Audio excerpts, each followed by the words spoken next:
Yo, what's up mga peeps? Welcome back again to my channel. If you're just new to my channel, don't forget to hit the subscribe button and hit the notification bell para be updated if I have a new upload. My name is Kate and you are watching Humalas TV.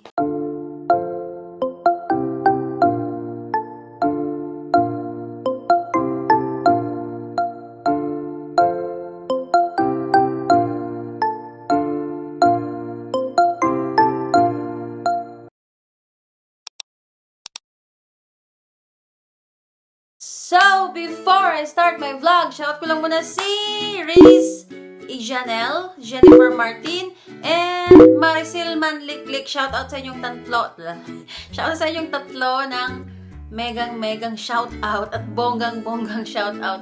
So, for today's vlog is meron naman tayong panibagong topic, panibagong pag-uusapan, panibagong katatawanan. Char lang. So, etong topic na to, bale, pinag-isipan ko siya. Nakita ko to siya sa isang vlogger na basta, nagkaroon ako ng interest. Nagawan ko din siya ng vlog kasi parang wala pa atang gumagawa ng vlog na to sa mga niche na nakagaya ko. So, gagawan ko siya ng vlog and I hope na may mapulot kayong aral mga peeps. Kasi medyo maselan siya. Maselan. So, for today's vlog is, kailan nga ba ang tamang panahon na pwede na kayong magpalitan ng mga nude na photos or nude na videos? So, check it out! A few moments later. So, ayun mga babe, sa topic na to, na kung kailan nga ba, or ano nga ba yung perfect na time na pwede na, as in, yung parang feeling mo na, okay, pwede nang mag-share ng ganito sa kapartner ko, ganyan, sa ka-LDR ko, lalong-lalo kapag AFAM yung LDR mo, and lalong-lalo kapag first time mong nakipag-LDR sa mga AFAM. So, expect mo na meron talaga mga AFAM na mag-a-ask sa'yo ng ganito. Pero again, mga peeps, huwag niyo akong i-bash. Hindi ko kayo tinuturuan kung kailan yung tamang panahon na pwede kayong mag-send ng mga hubad na larawan sa inyo. Depende pa din yan sa inyo, mga peeps, kung magte-take kayo ng risk. Bali, isi-share ko lang sa inyo yung baga, kung yung tamang panahon na kung feeling mo na okay, pinagkakatiwalaan mo na ng lubusan yung partner mo.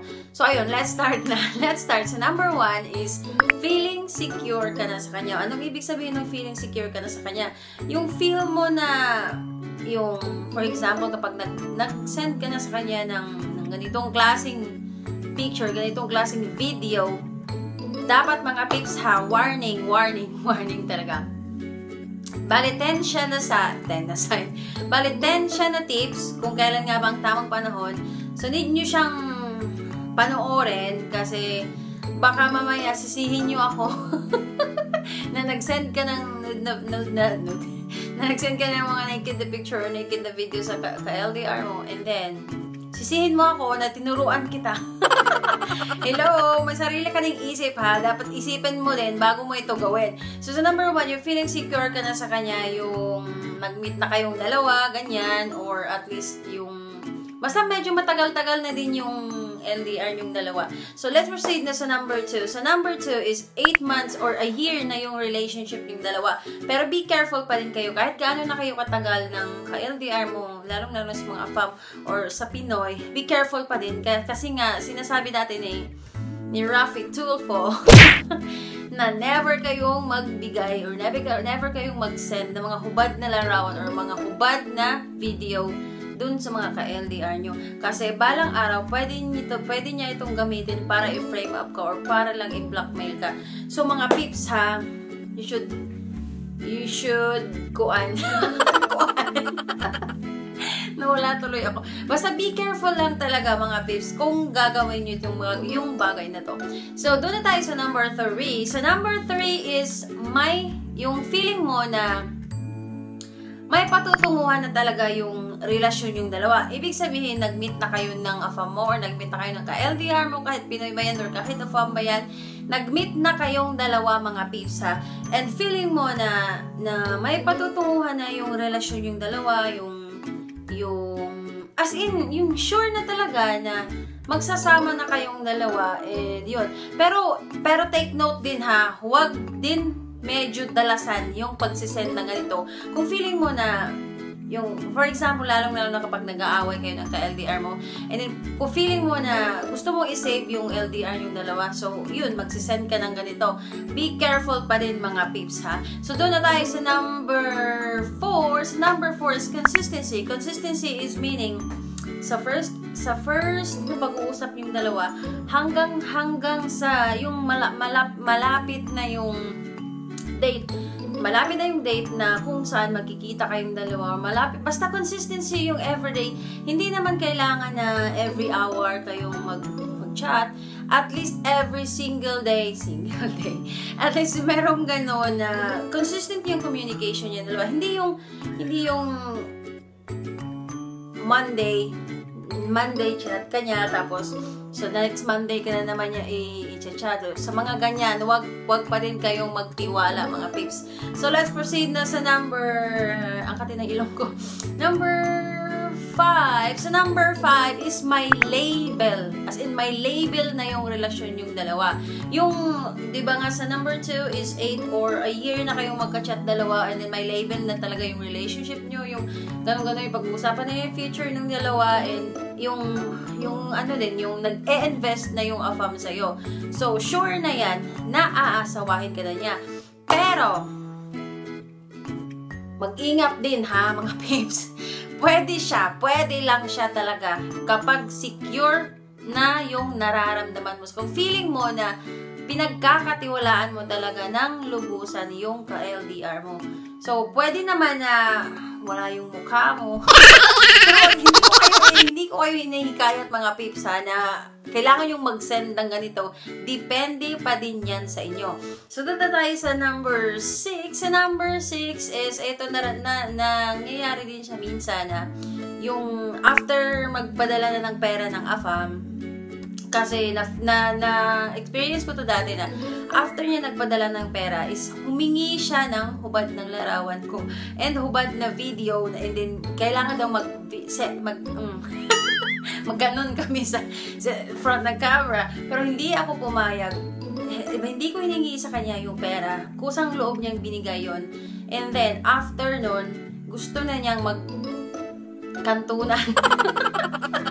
Gusto na niyo magkantunan sa harap ng camera. Hello, ano ka, babaeng bayaran? Ingat din kayo sa mga lalaking ganyan, mga peeps, ha? Hindi porket pinadalhan ka na niya ng pera is pwede yung parang pag mamay-ari ka na niya na pwede ka na niyang diktahan na magganito tayo kada every time na mag-video call tayo. So doon na tayo sa number 7. Sa number 7 is eto, pwede na talaga to. Makinig. Eto, mga peeps, sa number 7, kapag may nangyari na sa inyo sa first meeting yung dalawa. So, di ba nga, ayun, kita-kits na kayo ni AFAM, di ba? Ayun na. So, nagkita na kayong dalawa ni AFAM, gano'n, first check-in sa hotel. Nagkita na kayong dalawa, and then may nangyari na, as in sa first meeting nyo, hindi na importante kung first day ba nangyari or pang 2 weeks na nangyari. Basta kapag may nangyari na sa inyong dalawa, and then bumalik na yung AFAM mo sa country niya, or bumalik na yung ka-LDR mo sa country niya, di ba? And ngayon, nanghihingi siya sa'yo ng, syempre, na-miss ka niya, mga ganyan-ganyan. Na-miss ka niya, and nanghingi siya sa'yo ng at least hubad na larawan mo or hubad na video mo. Pero, kung bibigyan mo siya, mga peeps, ha, itago mo yung mukha mo. Char lang. Pero, di ba sa first meeting nangyari na, hello, sinurrender mo na nga yung bataan, di ba? Ano pa bang ipapakipot mo? Ano pa ipapakipot mo sa kanya? Sinurrender mo na nga yung bulkan. Tapos ngayon, pag nanghingi siya sa'yo, is hindi ka magbibigay, magpapakipot ka pa.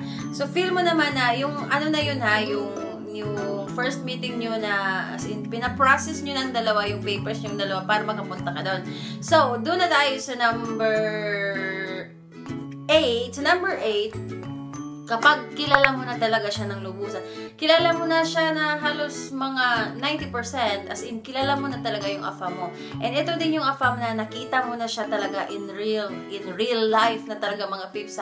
Hindi yung nakita mo lang siya sa video call or nakita mo lang siya sa mga video na sinisenya.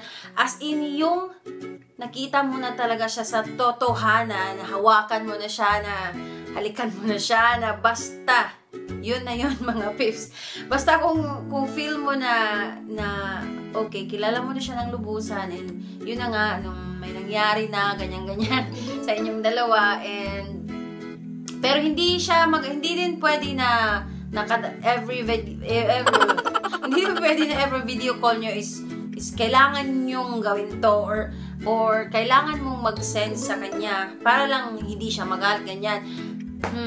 Respect yourself pa din mga pips, ha? Yun yung pinaka-importante. So, doon na tayo sa number 9. Sa number 9, yung AFAM talaga na as in seryoso siya, as in hindi kalibugan yung nasa isip niya, is never talaga yung manghingi sa'yo ng mga ganyan mga pips, ha? As in never siyang manghingi sa'yo. Kasi feeling niya, kapag hiningi niya yung bagay na yan sa'yo, is feeling niya na madidisappoint ka niya kapag hiningi niya yung bagay na yun. So, yung AFAM na seryoso, alam niyo na yun, pero ulit-ulit ko na yung sinasabi mga pips, is never siyang manghihingi ng mga bagay na yan. Unless yung ano na talaga, ha, yung basta, alam niyo na yun. Doon na tayo sa number 10. Sa number 10, ito na mga babes, ang pinaka-importante sa lahat. Kapag consistent pa din siya after ng first meeting yung dalawa. So, ito na yung after nyo nang nag-meet, yung AFAM mo is hindi siya nagbago. Ganon pa din yung pakikitungo siya sa'yo, ganon pa din yung pakikipag-chat niya sa'yo, pakikipag-video call niya sa'yo. As in, never siyang nagbago after nyong magkita dalawa. Siyempre, kapag nagkita na kayong dalawa ni AFAM, hindi naman agad-agad na pwede kanyang dalhin sa country niya, di ba? Siyempre, kailangan mo pag magantay kasi pa-process pa yan yung papers. And kapag tuloy-tuloy, kapag consistent yung pinapakita ni AFAM sa'yo, so yun, pwede na yun mga pips, ha? Pero again, hindi ko kayo hinihikayat na gawin nyo tong bagay na to para lang masalba yung LDR nyong dalawa. Kayo pa rin ang magde-decide mga pips, ha? Hindi ako. Hindi ako magde-decide kasi buhay nyo yan, and may sarili kayong isip kung pwede nyo bang gawin to or magde-take pa kayo ng risk. So, yan na yung vlog natin for today. I hope you give a thumbs up to this video and don't forget to subscribe to my channel. Again, this is Katie and I am now signing off.